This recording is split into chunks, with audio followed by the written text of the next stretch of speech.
प्यारे बच्चों, सुप्रभात। हिंदी व्याकरण की कक्षा में आप सबका स्वागत है। बेटे, आज हम हिंदी व्याकरण के अंतर्गत जो विषय करने जा रहे हैं वे विषय का नाम है अनेक शब्दों के लिए एक शब्द। ये विषय आपके लिए बिल्कुल नया है। आपने ये अपनी 3rd स्टैंडर्ड में ये इंट्रोड्यूस मैंने करना है आपको, ये वाला विषय अनेक शब्दों के लिए एक शब्द। ये करवाने से पहले मैं आपको अच्छे से एक्सप्लेन करूँगी कि इस विषय के अंतर्गत हमने क्या करना है। ये देखिए, ये एक वाक्य मैंने लिखा है, जो बहुत मेहनत करता है।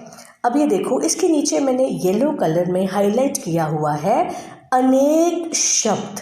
ये कितने सारे शब्द है ना, 1 2 3 4 5, ये 5 शब्द हैं, यानी कि ये अनेक शब्द हैं। बेटे, अगर इन अनेक शब्दों के स्थान पर हमने एक शब्द का प्रयोग करना हो तो वो कौन सा शब्द हो सकता है? आप गेस करो, कौन सा शब्द हो सकता है जो बहुत मेहनत करता है? हाँ, वो शब्द क्या होगा? मेहनती। अब देखो, अब मैंने येलो कलर में क्या हाईलाइट किया है? एक शब्द। तो जो पहले अनेक शब्द थे, हमने इन अनेक शब्दों के स्थान पर एक शब्द कौन सा लिया? मेहनती। ऐसे ही एक और एग्जाम्पल है, जो पेड़ पौधों की देखभाल करता हो। अब ये भी अनेक शब्द हैं, तो इनके लिए अगर हमने एक शब्द का प्रयोग करना हो तो वो हम कौन सा शब्द करेंगे? माली। यानी कि जो पेड़ पौधों की देखभाल करता हो। इन अनेक शब्दों के लिए कौन सा एक शब्द है? माली। तो यह वाला विषय है जो आज हम करेंगे। अपनी कॉपीज में भी इसका वर्क करेंगे, लेकिन उससे पहले आइए मैं आपको कुछ और उदाहरण, कुछ और एग्जाम्पल्स देती हूँ। ये देखो क्या लिखा है ऊपर, भगवान में विश्वास रखने वाला। अब इन अनेक शब्दों के लिए हमने एक शब्द क्या लिया है? आस्तिक। मतलब जो प्रभु में विश्वास रखता हो वो कौन होता है? आस्तिक। अपराध करने वाला, अब ये अनेक शब्द हैं, अपराध करने वाला, और इसके लिए हमने एक शब्द कौन सा लिया? अपराधी। मतलब जो बैड डीड्स करता है, बुरे काम करता है, अपराध करता है, वो कौन होता है? अपराधी। गांव में रहने वाला व्यक्ति। अब ये देखो, ये 5 शब्द है, गांव में रहने वाला व्यक्ति, और इसके लिए हम एक शब्द कौन सा प्रयोग करेंगे? ग्रामीण। यानी कि जो विलेज में रहता है, जो गांव में रहता है, उसको हम क्या बोलते हैं? ग्रामीण। एक और उदाहरण है, हवा में उड़ने वाला यान। यानी कि हवा में, चाहे वो एरोप्लेन हो, चाहे वो हेलीकॉप्टर हो, जो भी यान हवा में उड़ते हैं उनको हम, उनके लिए एक शब्द हम कौन सा बोलते हैं? वायुयान।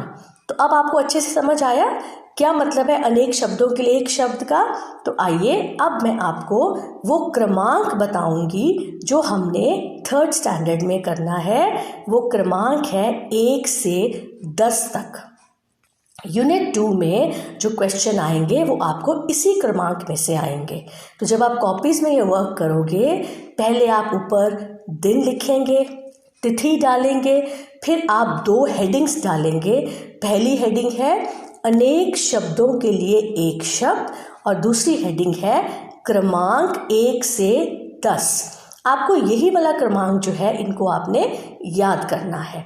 तो ये बहुत ही सुंदर लिखाई में आप ये कार्य अपनी कॉपीज में करेंगे। तो आइए देखते हैं इस क्रमांक में कौन कौन से अनेक शब्दों के लिए एक शब्द है। नंबर 1, जो ईश्वर में विश्वास रखता हो। जो प्रभु को मानता हो, जो विश्वास रखता हो, वो कौन सा शब्द है? आस्तिक। नंबर 2, जो मिट्टी के बर्तन बनाता हो। देखे हुए आपने मिट्टी के बर्तन जो बनते हैं ना, जो घड़े होते हैं, मिट्टी के बर्तन जो बनते हैं, वो जो बनाता है उसको हम क्या कहते हैं? कुम्हार। नंबर 3, जो सप्ताह में एक बार हो। बेटे, सप्ताह का मतलब क्या होता है? वीक। जो आता है ना, संडे टू सैटरडे जो वीक होता है, उसमें हम क्या कहते हैं, जो सप्ताह में एक बार ही हो, साप्ताहिक, जिसको हम वीकली बोलते हैं ना, साप्ताहिक। नंबर 4, जिसे पढ़ना लिखना ना आता हो। बेटे जिसे पढ़ना लिखना ही नहीं आता है, जो नहीं पढ़ सकता, जो नहीं लिख सकता, उसको हम क्या कहते हैं, अनपढ़।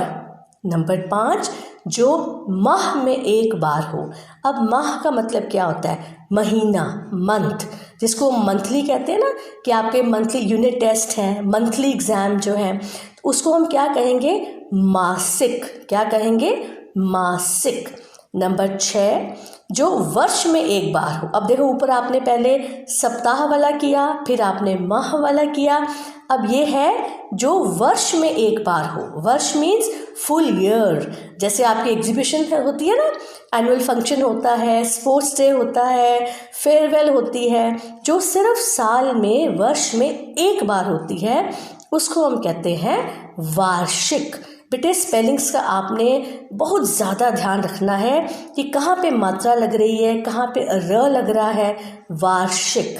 नंबर 7, जो कपड़े सिलता हो, यस, टेलर, जिसको हम क्या बोलते हैं, दर्जी। नंबर 8, जो वन में रहता हो। वन मीन्स जो जंगल में रहता हो। वनवासी, वासी मीन्स रहने वाला, वास करने वाला, वनवासी। नंबर 9, जो चित्र बनाता हो, जो पेंटिंग करता है, चित्र बनाता है, उसको क्या कहते हैं, चित्रकार। नंबर 10, जो मूर्तियाँ बनाता हो, जो मूर्तियाँ बनाता है, उसको हम कहते हैं मूर्तिकार।